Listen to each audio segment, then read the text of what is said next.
Hi, I'm Andrea Wright, and I am a senior lecturer in film studies, and I work for the Department of Media.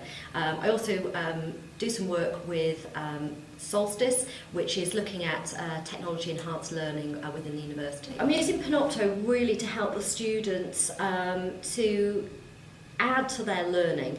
So what I do is I don't record lectures live, I actually do a pre-recorded session which I cut down, and usually it's around 20 minutes, just to make it bite-sized, to make it sort of really focused so that the students can go back to it.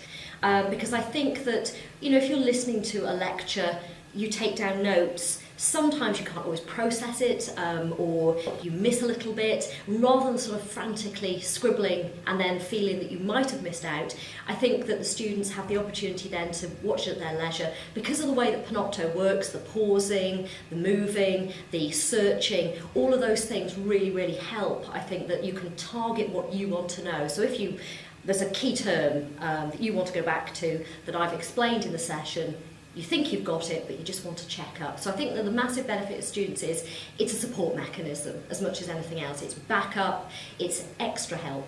I can honestly say that it hasn't made a difference to my attendance that I have noticed.